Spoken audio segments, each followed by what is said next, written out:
अस्सलाम वालेकुम स्टूडेंट्स। आज हम इस लेक्चर में प्रोग्राम्स करेंगे, ठीक है। कंपाइलर में प्रोग्राम्स रन करेंगे ताकि आप लोगों को पता चले किस तरीके से रन करना है, किस तरीके से टाइप करना है और क्या करना है, ठीक है। क्योंकि बहुत सी बच्चियों ने तो पहले तो काफ़ी बच्चियों ने मुझे एक दफ़ा प्रोग्राम भी सबमिट नहीं करवाया, यानी उन्होंने एक दफ़ा भी प्रैक्टिस नहीं की, ठीक है। और कुछ बच्चियां हैं ऐसी जो मुझे प्रैक्टिस करती तो हैं, मुझे भेजती तो हैं, लेकिन उनमें मिस्टेक्स क्या होती हैं कि उन्हें ये नहीं पता होता कि टर्मिनेटर किधर लगाने हैं, टर्मिनेटर्स क्या हैं, ठीक है। और जब तक आपको बेसिक चीज़ें नहीं पता होंगी तब तक आपका प्रोग्राम रन नहीं हो सकता, एरर फ्री नहीं हो सकता, ठीक है। उसमें एरर कोई ना कोई लाजमी होगा।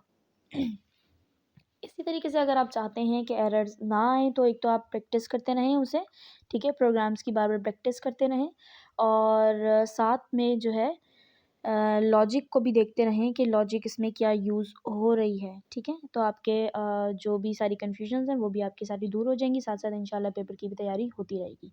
अच्छा, अभी जो हम प्रोग्राम्स करने लगे हैं ये हैं आपके स्मार्ट सिलेबस वाले, ठीक है। स्मार्ट सिलेबस अगर आपने देखा हो तो उसमें लास्ट में आपको जो है प्रैक्टिकल्स के वो दिए गए हैं, प्रोग्राम्स दिए गए हैं कि ये प्रोग्राम्स आपके प्रैक्टिकल्स में इंक्लूडेड हैं।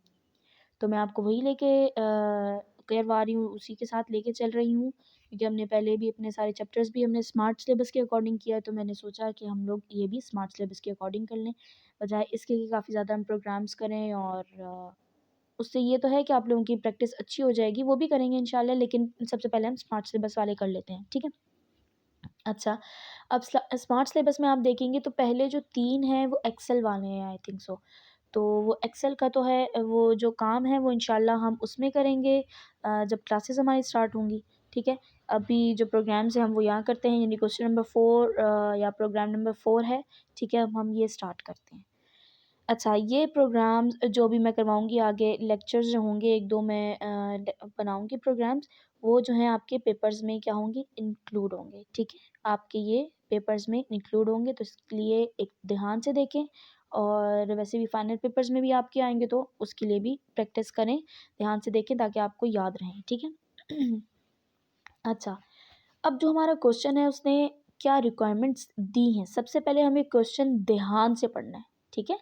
जब तक आप क्वेश्चन को समझेंगे नहीं तब तक आपको समझ नहीं आएगा आपने प्रोग्राम में करना क्या है, ठीक है। ये बात आपने सबसे पहले ये देखना है कि आप उन्होंने आपसे मांगा क्या, आपने क्या प्रोग्राम बनाना है, ठीक है। हम देखते हैं पहले उन्होंने क्या मांगा है। उन्होंने कहा है कि एक प्रोग्राम लिखें, write a program which prints a text, ठीक है, जो कि टेक्स्ट प्रिंट करे ऑफ 4 लाइन्स। कितनी लाइन्स का, 4 लाइन्स का, ठीक है। एक प्रोग्राम लिखें जो कि 4 लाइन का टेक्स्ट क्या करे, प्रिंट करे, कंसिस्टिंग ऑफ करेक्टर्स, ठीक है। कंसिस्टिंग ऑफ यानी वो जो 4 लाइन्स का टेक्स्ट है वो किस पे कंसिस्ट हो, किस पे बेस करे, वो हो करेक्टर, इंटीजर वैल्यूज़ और फ्लोटिंग वैल्यूज़। ठीक है, उसने हमें बता दिया कि डाटा टाइप्स कौन कौन सी हो, करेक्टर डाटा टाइप हो, इंटीजर डाटा टाइप हो और फ्लोटिंग हो। अब करेक्टर का आपको पता है कि जिसमें हम करेक्टर्स यूज़ करते हैं वो हमारी क्या होती है, करेक्टर डाटा टाइप, यानी जिसे हम चार भी कहते हैं। अच्छा, अब इंटीजर जिसे हम इंट कहते हैं, इंटीजर में कौन सी वैल्यूज़ हम यूज़ करते हैं, होल नंबर वाली, ठीक है। होल नंबर वाली कौन सी वैल्यूज़ होती हैं, जिसमें पॉइंट्स नहीं होते। इसी तरीके से हमारे पास एक है होता है फ्लोटिंग, ठीक है। फ्लोटिंग क्या होता है, जिसमें हमारे पास पॉइंट होते हैं, किसी भी वैल्यू के अंदर पॉइंट्स हो तो वो हमारे पास फ्लोटिंग पॉइंट्स होते हैं, ठीक है। अब उसने कहा कि मेरा जो आउट मैं आपसे चाह रहा हूँ वो प्रोग्राम, ऐसा आप प्रोग्राम लिखें जिसमें 4 लाइंस के हमारे पास आउटपुट आए। उस आउटपुट को या उस वो जो प्रिंट होगा, जो टेक्स्ट प्रिंट होगा वो कंसिस्ट करे करेक्टर डाटा टाइप पे, इंटीजर डाटा टाइप पे और फ्लोटिंग डाटा टाइप्स पे, ठीक है। और वो कह रहा है यूजिंग प्रिंट एफ स्टेटमेंट्स, इसमें सिर्फ हमने प्रिंट एफ स्टेटमेंट यूज़ करनी है। इधर इस चीज़ का बिल्कुल भी ज़िक्र नहीं है कि हमने यूज़र से कोई वैल्यू लेनी है, ठीक है। इधर इस चीज़ का बिल्कुल भी ज़िक्र नहीं है कि यूज़र से वैल्यू लेनी है। इसका मतलब ये है कि हमने जब वेरिएबल नेम लेंगे तो साथ ही उसकी वैल्यूज़ हम डिक्लेयर करवाते रहेंगे, ठीक है। डिक्लेरेशन भी करवानी है और इनिशियलाइजेशन भी करवानी है। जब हम यूज़र से लेते हैं तो हम सिर्फ वेरिएबल का नाम दे देते हैं, यूज़र जो वैल्यू देता है वो उस वेरिएबल में जाके स्टोर हो जाता है। लेकिन इधर इस तरीके से कोई नहीं करना, इधर जस्ट हमने प्रिंट एफ स्टेटमेंट यूज़ करनी है और प्रिंट एफ स्टेटमेंट को यूज़ करते हुए हमने अपना प्रोग्राम लिखना है। अच्छा, अब आपको पता है जब हम अपना प्रोग्राम को स्टार्ट करते हैं तो हम क्या करते हैं, अपने हेडर फाइल्स लगाते हैं। हेडर फाइल कौन कौन सी है? पहले हमारी हेडर फाइल है stdio.h, ठीक है। stdio.h हमारी एक हेडर फाइल है। फिर हमारे पास एक और हेडर फाइल होती है conio.h, ठीक है। ये हमने दो हेडर फाइल्स लगा ली। हेडर फाइल्स लगाने के बाद हमने नेक्स्ट लाइन पे ले लिया void main void, ठीक है। void main void क्या है? हमारे पास void main void एक मेन फंक्शन है, ठीक है। वो बता रहा है कि जो फंक्शन है वो void का मीन क्या है? एम्प्टी है, ठीक है। कोई भी इसमें वो नहीं है, वेरिएबल्स या स्ट्रिंग आई थिंक सो कहते हैं, तो वो चीज़ नहीं है। अच्छा, एक चीज़ आप ये लोग यहाँ देखें, ये जो हमारे पास इंक्लूड है, ठीक है। इंक्लूड का आप देखें कलर चेंज है, ठीक है। इंक्लूड का कलर चेंज है, ये इसलिए ये डिफाइन कर रहा है कि ये एक हेडर फाइल है, ठीक है। अब उसके बाद हम जब भी अपना कोई मेन फंक्शन स्टार्ट करते हैं, ठीक है, जब हम अपना मेन फंक्शन स्टार्ट करते हैं तो हम लगाते हैं ब्रैकेट, ठीक है। हमने ब्रैकेट लगाया। अच्छा, अब आप इस चीज़ का ध्यान रखें, जब भी हम अपना ब्रैकेट लगाते हैं तो इस ब्रैकेट को आप क्लोज भी करते हैं साथ, ठीक है। इस ब्रैकेट को आप साथ में क्लोज भी करते हैं। जब आप इस ब्रैकेट को क्लोज कर देंगे तो आप का एरर नहीं आएगा, क्योंकि अगर ब्रैकेट क्लोज नहीं होगी तो क्या होगा, ये हमारे पास एरर आएगा, ठीक है। अगर ब्रैकेट क्लोज नहीं होगी तो एरर आएगा, क्योंकि हमें पता है कि अगर हम सिंटेक्स को फॉलो नहीं करते, सिंटेक्स कोई भी नहीं लिखते, तो उसमें हमारे पास एरर आते हैं। अच्छा, अब हम अपना लिखते हैं प्रोग्राम। हमने हेडर फाइल लिख लिया, हमने void main void लिख लिया। अब उसके बाद हमने लेने हैं इसमें वेरिएबल्स, ठीक है। वेरिएबल्स कौन कौन से डाटा टाइप से लेने हैं? कैरेक्टर, इंटीजर और फ्लोट, ठीक है। मैं तो लेती हूँ कैरेक्टर ले लिया, ठीक है। कैरेक्टर में मैं एक कहती हूँ कि CH मेरा एक वेरिएबल है, ठीक है। CH वेरिएबल ले लिया। इसके बाद मैंने ले लिया इंट, ठीक है। इंट भी मेरा एक वेरिएबल है, जिसमें को मैं कह देती हूँ नंबर 1, ठीक है। इसको मैंने कह दिया नंबर 1, ये मैंने वेरिएबल का नाम लिख लिया। और इसके बाद मैं लिख लेती हूँ फ्लोट, एक और डाटा टाइप मैंने लिखी और इसको मैं कह देती हूँ नंबर 2 से इनिशियलाइज़ करवा दिया। अब ये देखें, जो मेन फंक्शन था इसमें कभी भी आपने टर्मिनेटर नहीं लगाना। टर्मिनेटर क्या होता है? ये, ठीक है, ये जो मैं अभी दोबारा से लगाया है इसे कहते हैं सेमीकोलन, ये हमारा टर्मिनेटर है, ठीक है। मेन फंक्शन पे इस जगह हमने टर्मिनेटर नहीं लगाने, टर्मिनेटर जस्ट हमने ये इनर ब्रैकेट में लगाने, ठीक है। अब इसमें भी कुछ जिस तरह फॉर की ब्रैकेट है, फॉर लूप जो हमने किया था उसमें हमारे पास टर्मिनेटर नहीं आते। और टर्मिनेटर का मीन ये होता है कि हमारी इधर लाइन क्लोज हो चुकी है, अब नेक्स्ट लाइन स्टार्ट हो रही है। अच्छा, अब आप देखें कि हमने डाटा टाइप्स ले ली, करेक्टर, इंट और फ्लोट, ठीक है। अब इधर देखें, हमारे पास ये 3 हैं, ठीक है। हमारे पास 3 डाटा टाइप्स आ गई हैं। अब इसी तरीके से मैं इधर एक और डाटा टाइप ले लेती हूँ, 4 में एक और वेरिएबल सॉरी ले लेती हूँ। उस वेरिएबल का नाम मैं लिखती हूँ स्ट्रिंग, STR, ठीक है। आप कोई भी वैल्यू दे सकते हैं। और आपने आगे STR के बाद इधर एक क्या बनाना है, ब्लॉक जो ब्रैकेट्स होती हैं ये लगानी है, ठीक है। अब आप ये ब्रैकेट्स लगाएंगे तो इससे आपको आइडिया रहेगा कि, और कंपाइलर को भी ये पता चलेगा कि ये एक स्ट्रिंग वैल्यू इसमें स्टोर होनी है, ठीक है। इसमें स्ट्रिंग वैल्यू स्टोर होनी है, इसलिए हमने वो किया। अच्छा, यहाँ मैं आपको बता दूँ कि स्ट्रिंग क्या होते हैं। स्ट्रिंग होते हैं मल्टीपल करेक्टर्स, ठीक है। स्ट्रिंग में हम कौन सी वैल्यू यूज़ करते हैं? स्ट्रिंग में हम मल्टीपल करेक्टर यूज़ करते हैं। अच्छा, अब जो हमारे पास करेक्टर होता है इसमें सिर्फ हम जस्ट एक करेक्टर यूज़ करते हैं, और जो स्ट्रिंग होता है उसमें हम मल्टीपल करेक्टर यूज़ करते हैं। अच्छा, अभी मैंने आपको बताया था कि जब हम अपना वो करेंगे, प्रोग्राम लिखेंगे तो उसमें हमने सिर्फ प्रिंट एफ स्टेटमेंट यूज़ करनी है, ठीक है। इधर लिखा हुआ है कि हमने just print F statement use करनी है। जब हम प्रिंट एफ स्टेटमेंट यूज़ करते हैं तो हम साथ में वैल्यूज़ भी देते हैं, तो इस तरह करते हैं हम इधर ही साथ में क्या करते हैं, वैल्यूज़ दे देते हैं। अब हमने साथ में वैल्यूज़ देंगे तो करेक्टर की वैल्यू देने के लिए हमने करेक्टर के साथ लिखा इक्वल, ठीक है, इक्वल लिखा। और आपको पता है कि जब भी हम करेक्टर लिखते हैं तो हम उसको एक कॉमा में, इन्वर्टेड कॉमास में, सिंगल इन्वर्टेड कॉमास में हम उसे रिप्रेजेंट करते हैं। तो मैं इधर लिख लेती हूँ W, ठीक है, और मैंने इसको इन्वर्टेड कॉमास क्लोज कर दिया। अब देखिए इन्वर्टेड कॉमा क्लोज हो गया और करेक्टर में जाके, करेक्टर वेरिएबल में जाके यानी CH में हमारा एक W स्टोर हो गया, ठीक है।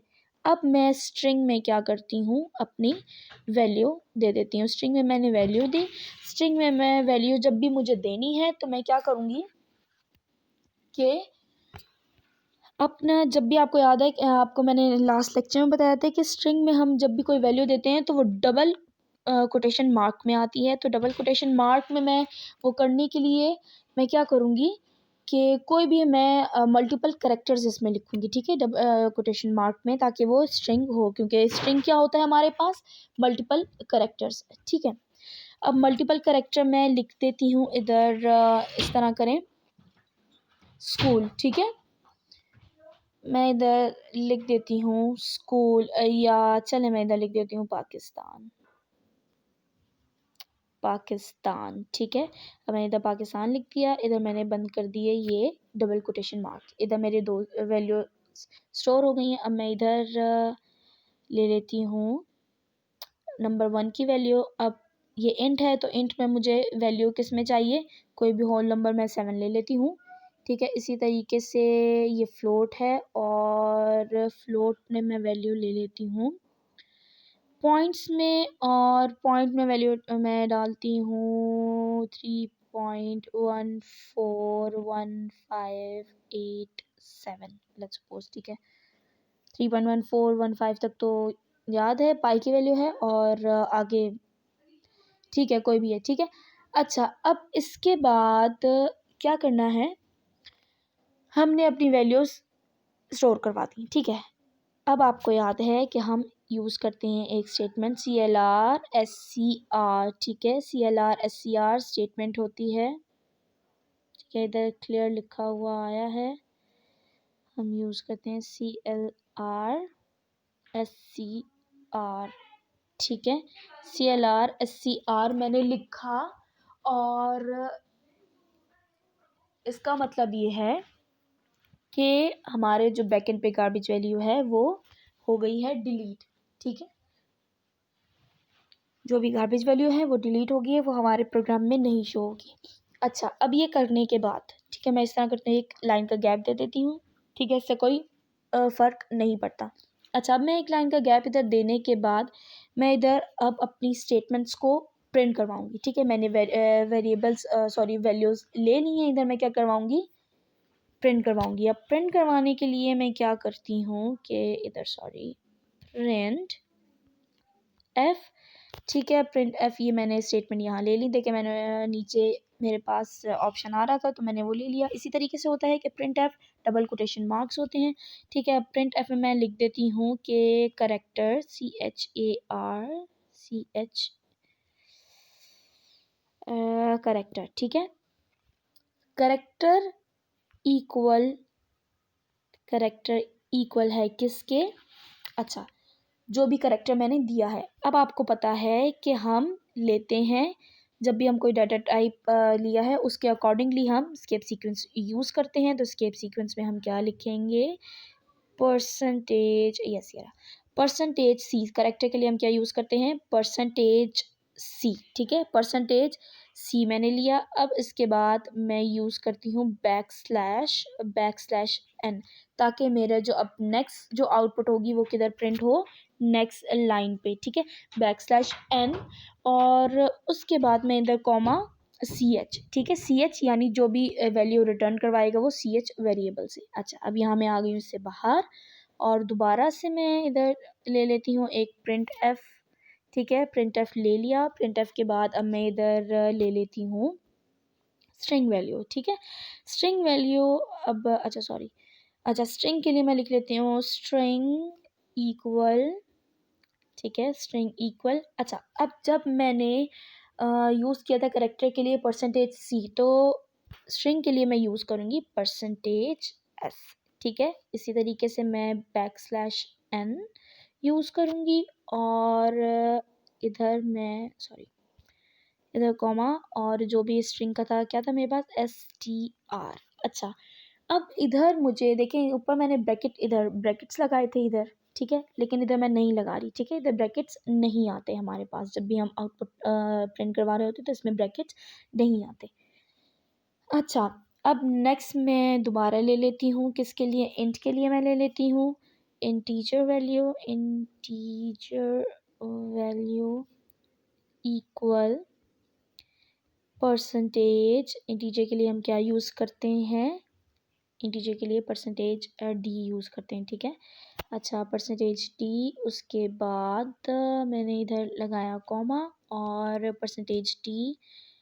अच्छा अब मेरे पास वेरिएबल नेम क्या था 1, ठीक है। वेरिएबल नेम लिखने के बाद मैं दोबारा इधर प्रिंट एफ, ठीक है, प्रिंट एफ मैंने लिखा, इधर मैं ले लेती हूँ float value FLOATING floating value और इट्स फ्लोट वैल्यू कर लेते हैं हम, फ्लोट वैल्यू इक्वल टू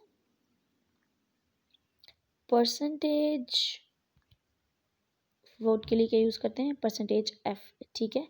इधर मैं लगा लेती हूँ बैक स्लैश एन। अगर आप नोट करें ऊपर वाली लाइन पे मैंने इधर बैक स्लैश एन नहीं लगाया तो मेरी वैल्यू जो है वो एक ही लाइन पे प्रिंट हो जाएगी।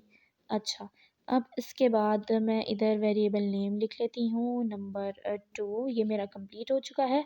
इधर मैं लिख लेती हूँ गेट सी एच की स्टेटमेंट, ठीक है, ये गेट चार भी लिख सकते हैं लेकिन मैं इधर गेट सी एच लिखने के बाद इधर ये क्लोज करती हूँ, ठीक है। अभी मेरा पूरा हो चुका है प्रोग्राम, ठीक है। मैं इसको करने लगी हूँ रन। देखें आप इधर मेन्यू, ये इधर रन का बटन है तो मैं इसे रन करती हूँ तो इंशाल्लाह देखें मेरा ये आउटपुट आ चुकी है, ठीक है। अब करेक्टर जो मैंने लिया था वो क्या था मेरे पास W, ठीक है। स्ट्रिंग जो मैंने लिया था वो पाकिस्तान उसने प्रिंट करवाया। इंटीजर वैल्यू मेरे पास 7 थी और फ्लोटिंग वैल्यू 3.14। अच्छा अब आपको याद होगा फ्लोटिंग वैल्यू अगर मैं चाहती हूँ कि सिर्फ 2 पॉइंट्स आए तो मैं इधर इसको बैक मैंने किया इधर और इधर F के साथ अगर मैं लगा दूँ 0.2 तो देखते हैं कि क्या होता है। मैं हाल से ये देखें 3.14 आ गया, यानी पॉइंट के बाद सिर्फ 2 वैल्यूज़ इसने ली हैं, ठीक है। अच्छा बेटा अगर आप लोगों को यहाँ तक नहीं समझ आता, ठीक है, तो आप मुझसे दोबारा पूछ सकते हैं, लेकिन मैंने अभी आप लोगों को बहुत डिटेल में समझाया है तो आपको होपफुली समझ आ जाना चाहिए। लेकिन फिर भी अगर आपको नहीं समझ आता तो फिर भी आप मुझसे पूछ सकते हैं और इंशाल्लाह नेक्स्ट लेक्चर में हम एक और प्रोग्राम करेंगे, ठीक है। अल्लाह हाफ़िज़ बेटा।